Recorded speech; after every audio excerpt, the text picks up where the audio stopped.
What's up, guys? Landyn here. Welcome back to the channel.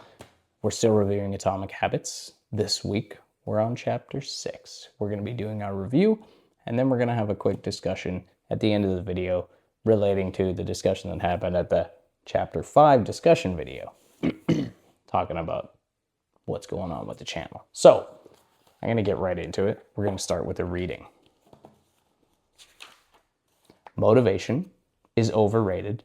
Environment often matters more. That is the title of chapter 6. Anne Thorndike, a primary care physician at Massachusetts General Hospital in Boston, had a crazy idea. She believed she could improve the eating habits of thousands of hospital staff and visitors without changing their willpower or motivation in the slightest way. In fact, she didn't plan on talking to them at all.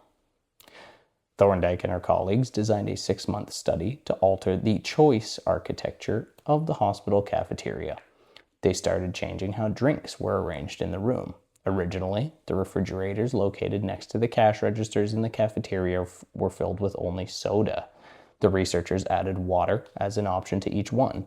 Additionally, they placed baskets of bottled water next to the food stations throughout the room. Soda was still in the primary refrigerators, but water was now available at all drink locations. Over the next 3 months, the number of soda sales at the hospital dropped by 11.4%. Meanwhile, sales of bottled water increased by 25.8%.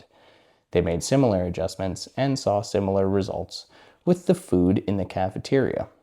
Nobody had said a word to anyone eating there. What does that say?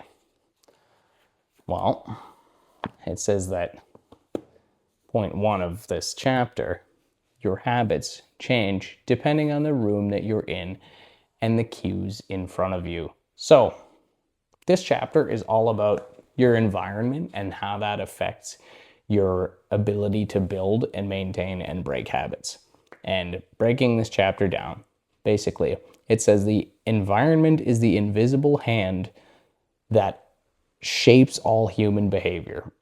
So when you have a room that has a purpose, that purpose and that room become a habit and a cue, right?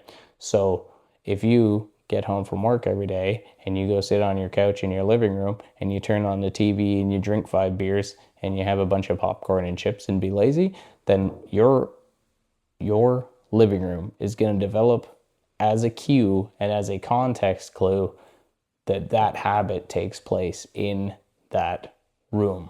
So there was another study mentioned in this book where insomniacs who are having trouble sleeping were given a task to leave their bedroom if they were doing anything other than sleeping. Even if they woke up in the middle of the night and couldn't get back to sleep, they would leave the room and go sit in a chair in a different room until they were sleepy. So that is no staring at the alarm clock, no playing on their phone, no anything other than sleep.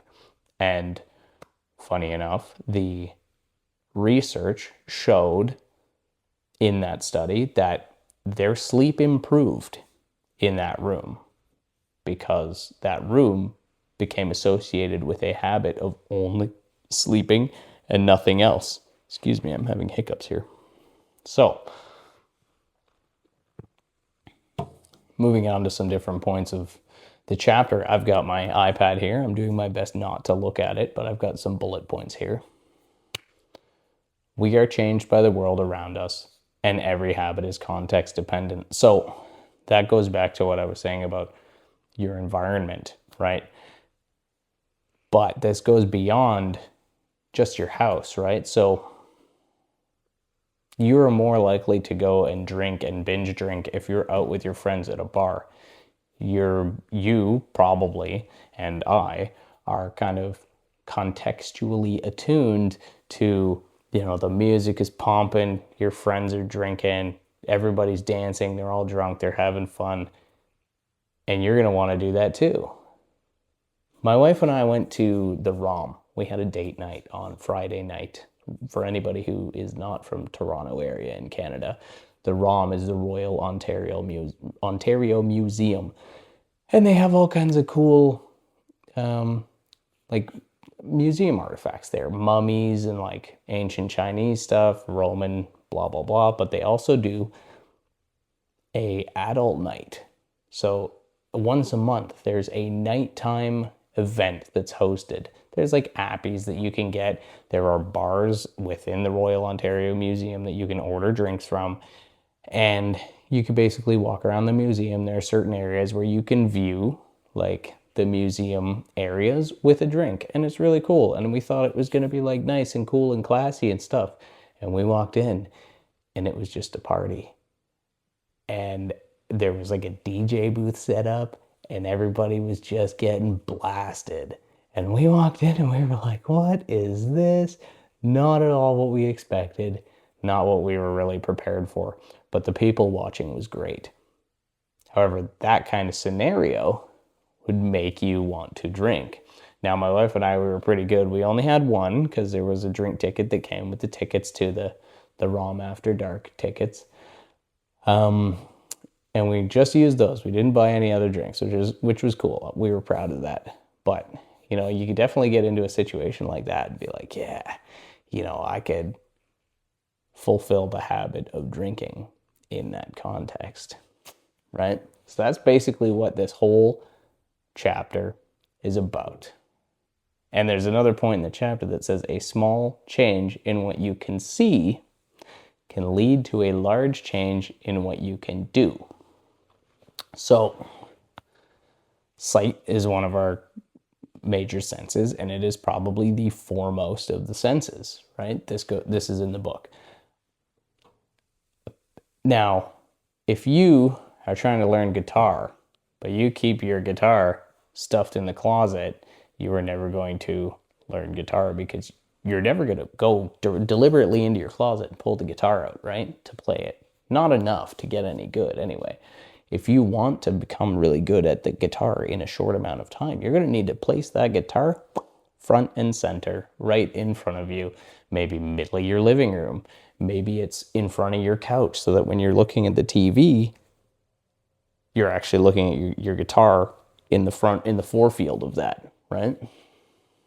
Say you want to, I mentioned this earlier, you want to read a book in your bed, which maybe reading in bed is kind of antithetical to this chapter. But say you want to read in bed, you want to put that book on your pillow so that you have to move it in order to get into bed. And that would be a kind of context clue or a cue that could then develop into a context clue like, hey, I'm in my bedroom going to bed. I'm going to read before I do, right? That goes back to the first rule of behavior change, which I think we covered in chapter 4. I think that is. Make it obvious. That was the first rule of changing your behavior, was make your new habit obvious. And so designing the environment of your room around that is a great way to make the whole development of the habit obvious. Now, a point that was stated in the book was that our behavior is not defined by the objects in our environment, but the relationship to them. I said that with the couch earlier, right? If you get home from work and you go sit on the couch and blast beers and eat chips and popcorn and watch TV, then your relationship with your couch and your TV is going to be the habit that's associated with it. It's going to be sitting on the couch, watching the TV, drinking beers, and eating crap. And so changing the relationship with the objects in your environment is a major player in regards to being able to build your new habits. At this point in time, these video chapters probably go on longer than it actually takes to read the chapter, which is actually kind of funny because these chapters are not very long. They're only a handful of pages each. Doesn't matter. I'm having fun with it. So on the subject of relationships with your environment, the chapter states that habits can be easier to change, build, or break in a new environment. So if you go to work, or you come home, say you work from home actually, right? You work from home, you do your work on your living room coffee table, but you find that you have a really hard time concentrating when you got your TV in front of you, you got the kitchen's next to you, right? You're trying to go get food while you're working, etc., etc. What if you set yourself up in a new environment? What if you set yourself up at a coffee shop, a place where you had to focus on the work? So you set yourself up in your office room if you have one. We'll get more on that later. You could build the habit of actually working and not doing anything else in that room. That leads into a point in the chapter, is that there's a mantra that James Clear has, and I believe it is one room, one purpose, or one room, one habit. I think it might be one space, one habit. But that's basically the suggestion that you should break your spaces up into the things that you're supposed to be doing in those spaces. So your bedroom is for only sleeping. You get the TV out of there, right? Your office is for only working. You get all the distractions out of there. Your living room is for only relaxing. You keep your work items and out of there, right? And you set yourself up in a way that each room that you're in provides you with the ability to do one thing only. And if you don't have a large enough space to have individual rooms for something, James' suggestion is, say you live downtown New York and in a shoebox. James' suggestion is that you divide the room itself into its constituents. So say your living room has a TV area and then you got a spare corner over there. Well, why don't you set up a reading chair there or a guitar chair there? Or maybe you have a desk over in the corner so that you're facing the opposite way of the TV when you need to work. It's like you're in a new space, but just with the limited space that you have. I don't honestly know why anybody would really want to live in downtown New York, though, where you really only have such limited spaces. Unless you're making millions and millions and millions, there's no way that you can even afford to have more than a shoebox apartment or condo. And that's coming from me. I live in Mississauga, Ontario, where real estate prices right now are not very attainable either. That's neither here nor there, though. So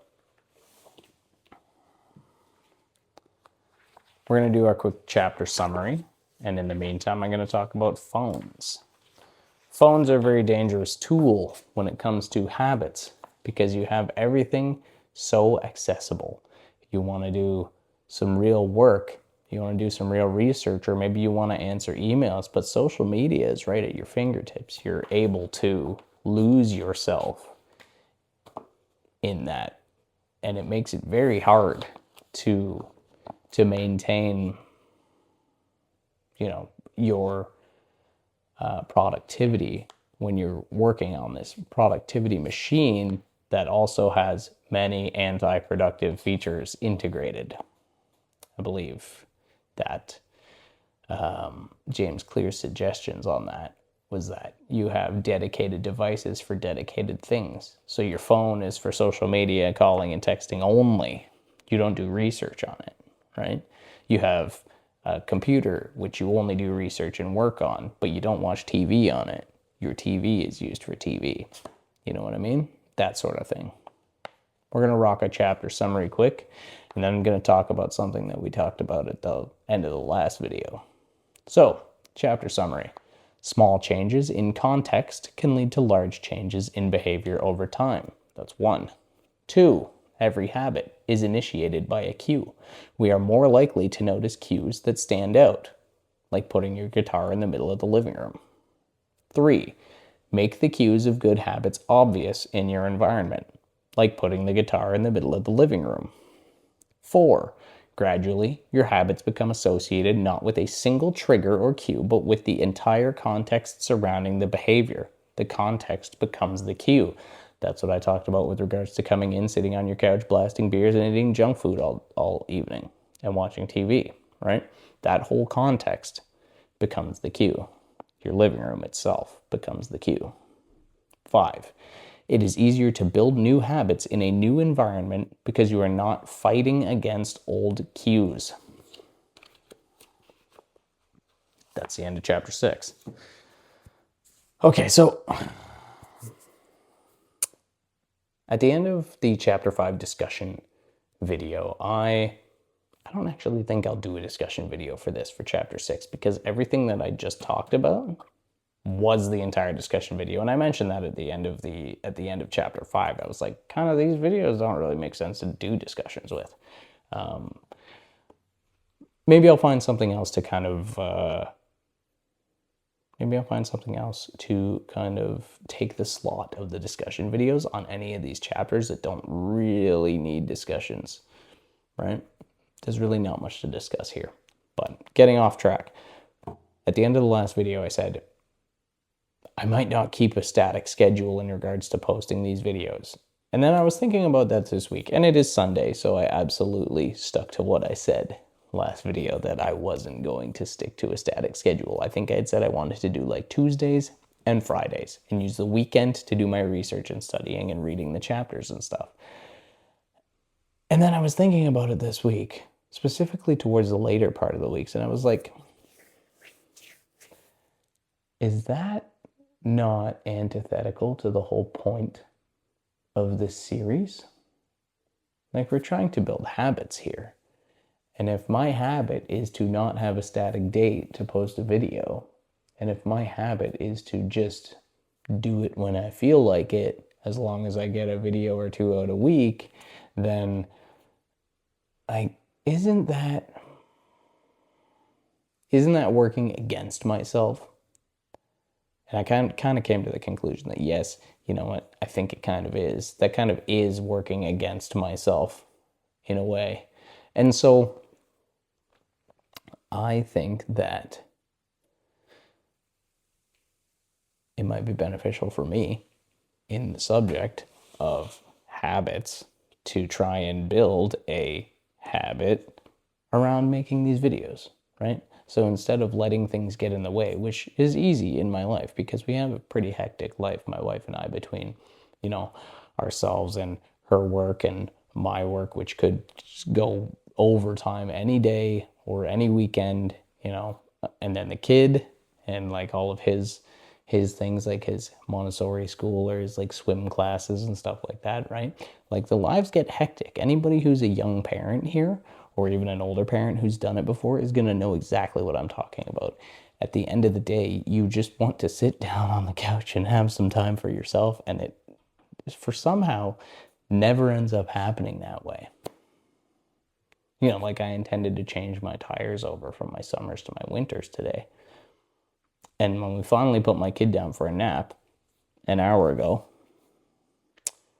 I looked outside and it was pouring rain. And I was like, well, I'm not going to change my tires in that because A, I'm going to get soaked. B, my wheels and stuff are going to get soaked as I put them on.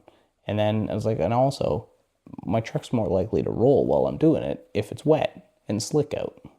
So it's like, I'm going to have to wait until it's dry. And that's the kind of thing, it's easy to push anything off when you have a busy life. But all of that to say that even if it doesn't really matter, I think it kind of makes sense to at least try and wrestle this whole process into specific timelines. And so this coming week might be a little bit moot because it's already Sunday and I haven't read chapter 7 and a million other excuses. But, I think over the course of this week, I'm going to try and align myself to, yes, we're going to do videos on this day and that day. Probably Tuesday and Friday, maybe Wednesday and Friday, right? And that way I'm going to be able to say that, hey, I'm building a habit around this. And I'm going to do the work to build a habit around this. It's worth thinking about, and this is not something I'm experienced with. And I'm self-imposing these expectations because maybe the 3 of you who are subscribed to me don't care. But You know, I get like 3 videos, like three views on a video anyway. Is that ever going to go up if I can't hold myself accountable with actually releasing videos though? I don't know. Probably not. Definitely not conducive to success in that way though. So with that said, it's been fun. You probably will only get this one video for this week, right? Chapter 7 review. Discussion video I don't think we'll do because there's not much to discuss, but I'm going to read Chapter 8 tonight, and I'll get on it so that I can try and get Chapter 8's review out by Wednesday and move on to discussions or something else on Friday. I've been watching a lot of videos again recently about Dark Souls, and I played a lot of Dark Souls. I've got a platinum trophy on the PlayStation in Dark Souls 1 and 3, and Bloodborne's like my favorite game of all time, and I've been working on that. And then Dark Souls 2, I'm really close to a platinum trophy on that. You know, eventually I'll probably platinum them all. But it makes me think about like, hey, as much as like a video game channel would kind of suck, it might be cool to kind of integrate some of my experiences with playing those games and the lessons that they taught me, because I will be honest, my main area of expertise in regards to even something like self-development is video games. I spent years playing them. You know, when Skyrim came out in 2011, I had the platinum trophy on that. Within 2 months of release, I'd put in 200 hours. I think I quit my job to play it, and wow, that is not like conducive to self-development in any way at all. You know, it's you still learn things. You learn things about yourself and about those around you, and even about, you know, your own future and stuff when you do that. It's very strange to think about, but maybe it's something I'll delve into in some of those side videos. I think that might be a thing. Because I did say originally in my first video, I was going to touch on different forms of media. Anyway, that's it for now. I hope you guys like this video. If you watch to the end and listen to my whole rant there, then give me a like. Maybe subscribe. You know, this is something that I'm interested in doing, and eventually I want to bring multiple facets into it. And, you know, showing support would be awesome. In the meantime, though, we'll see you guys later this week for Chapter 7. Take it easy. Bye.